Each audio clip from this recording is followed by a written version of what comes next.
Yang pertama yaitu sosiologi politik merupakan perkawinan antara ilmu sosiologi dan ilmu politik.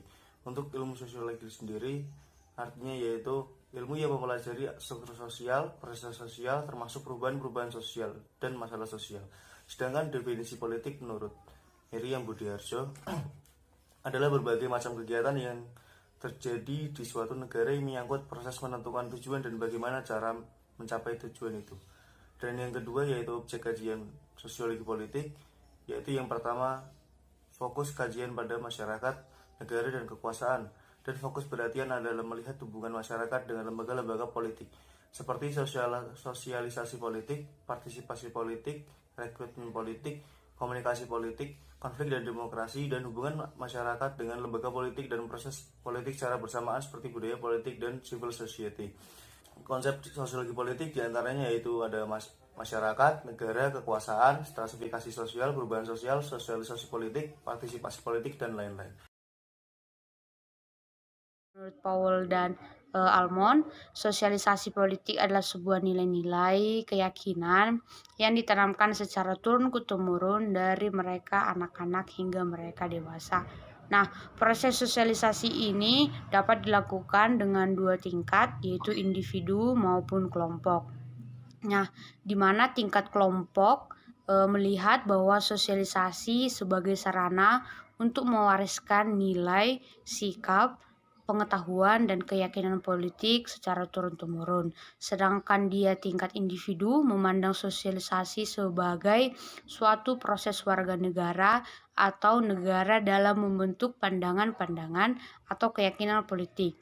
Nah, kemudian ada juga metode sosialisasi politik, yaitu ada imitasi, yaitu meniru, sugesti, mempengaruhi pandangan, ada identifikasi, yaitu identik ingin sama dengan orang lain, dan ada juga simpati atau ketertarikan.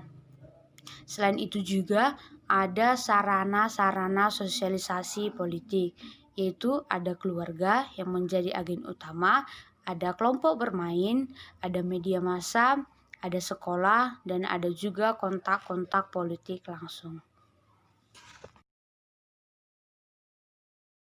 Komunikasi politik adalah proses penyampaian pesan-pesan politik, di mana informasi politik disampaikan kepada bagian yang satu ke bagian yang lain dalam satu satuan sistem politik.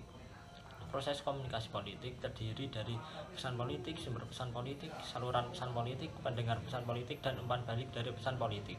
Pengirim pesan disebut dengan komunikator, sedangkan pendengar pesan dinamakan komunikan. Kemudian saluran komunikasi politik. Ada beberapa bentuk saluran komunikasi yang dilakukan oleh komunikator kepada komunikan, diantaranya 1. Komunikasi massa seperti radio, TV, dan lain-lain. 2. Komunikasi interpersonal, yaitu komunikasi secara langsung atau tatap muka, contohnya konferensi, rapat umum, temu publik, dan lain-lain. 3. Komunikasi organisasi merupakan saluran komunikasi yang dilakukan komunikator kepada komunikan secara vertikal ataupun horizontal, contohnya komunikasi sesama menteri. Umpan balik dari komunikasi politik dapat bersifat kognitif maupun afektif. Maksudnya adalah umpan balik bersifat kognitif, komunikan hanya sebatas mengetahui saja. Sedangkan umpan balik bersifat afektif, komunikan tidak hanya mengetahui tetapi memahami dan melaksanakan pesan politik tersebut. Yang pertama adalah definisi partisipasi politik. Menurut Silva Bulgarini, partisipasi politik adalah segala aktivitas yang berkaitan dalam kehidupan politik yang ditujukan untuk mempengaruhi pengambilan keputusan baik secara langsung maupun tidak langsung dengan cara legal, konvensional, damai, ataupun memaksa.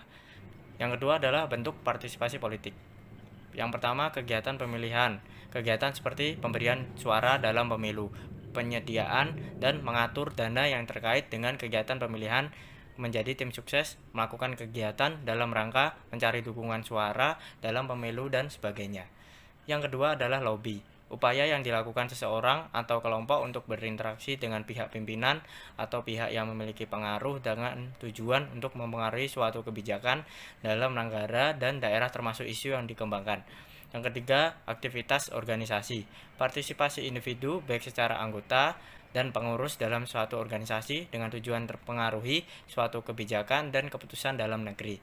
Yang keempat adalah langkah dan strategi yang dilakukan seseorang atau kelompok untuk membangun jaringan dengan orang yang memiliki kekuasaan dan wewenang dalam proses pengambilan keputusan dan kebijakan politik. Yang kelima adalah demonstrasi kekerasan. Adalah aktivitas untuk memengaruhi kebijakan politik dengan menggunakan kekuatan fisik seperti huru-hara, pemberontakan, evolusi, dan sebagainya. Yang ketiga adalah tipologi partisipasi politik. Partisipasi yang pertama adalah partisipasi aktif, yaitu kegiatan mengajukan usul mengenai suatu kebijakan umum yang berbeda dengan kebijakan yang dibuat pemerintah, mengajukan kritikan dalam rangka evaluasi dan perubahan yang akan datang yang terkait dengan kebijakan. Yang kedua adalah partisipasi pasif, adalah kegiatan yang mematuhi pemerintah, menerima dan melaksanakan segala hal yang berkaitan keputusan dan kebijakan pemerintah.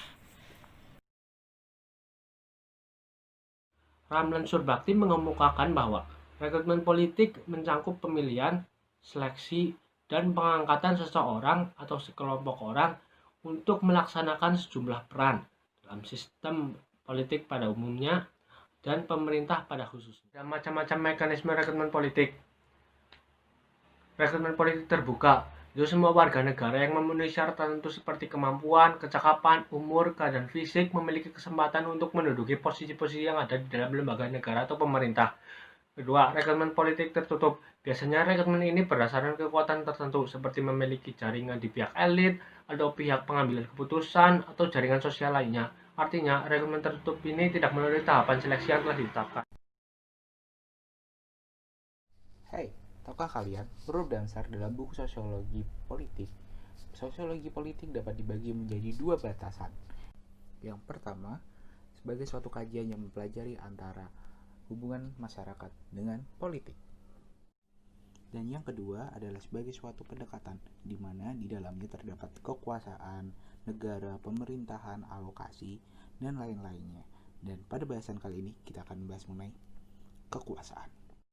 Kekuasaan sendiri adalah kemampuan seseorang untuk memengaruhi tingkah laku orang lain sesuai dengan kemauan atau tujuan dari sang pemilik kekuasaan.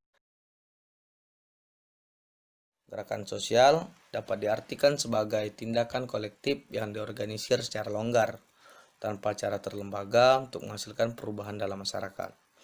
Tipe gerakan sosial dapat dibedakan menurut lingkup, jenis perubahan, target, metode kerja, eksistensi, jangkauan, dan ideologi. Dan selanjutnya penyebab gerakan sosial. Gerakan sosial tidak terjadi secara terus-menerus, karena gerakan sosial juga memiliki siklus yang kurang lebih diciptakan, tumbuh, pencapaian sasaran, dan akhir. Dan akhir ini kadang bisa berhasil dan juga gagal. Untuk mengetahuinya diperlukan analisis dari dua pendekatan. Yang pertama pendekatan konflik, dan yang kedua pendekatan mobilisasi sumber daya. Dijelaskan dalam sosiologi politik bahwa sosiologi politik adalah ilmu yang mempelajari hubungan masyarakat sipil dan politik dalam pemerintahan. Masyarakat sipil sendiri termasuk aktor dalam pemerintahan untuk menciptakan good governance. Adapun karakteristik dari masyarakat sipil yaitu memiliki ruang publik untuk mengungkapkan pendapat dan menyalurkan aspirasi, demokratis, toleran terhadap sesama, menjunjung tinggi pluralisme, serta menegakkan keadilan. Kemudian ada pilar penegak masyarakat sipil yang tujuannya itu sebagai kontrol terhadap kebijakan dari pemerintah. Yang pertama ada LSM yang mempunyai tujuan untuk memberikan pelayanan dan memperjuangkan aspirasi masyarakat. Yang kedua ada hukum yang berlaku. Yang ketiga ada perguruan tinggi sebagai penghubung antara masyarakat dan pemerintah. Yang keempat ada partai politik sebagai wadah aspirasi masyarakat. Dan terakhir ada pers sebagai media publikasi. Sekian penjelasan dari saya. Assalamualaikum warahmatullahi wabarakatuh. Setelah tadi mendengar penjelasan dari teman-teman semua mengenai sosiologi politik, kita sampai kepada kesimpulan bahwasanya seperti tadi sosiologi politik adalah hubungan lembaga politik dengan masyarakat, sehingga sosiologi politik membentuk pola-pola hubungan antara lembaga politik dengan masyarakat seperti halnya sosialisasi, komunikasi, partisipasi, rekrutmen, kekuasaan, gerakan sosial sampai dengan masyarakat sipil. Cukup sekian dari kelompok kami. Apabila ada salah kata mohon dimaafkan. Assalamualaikum warahmatullahi wabarakatuh.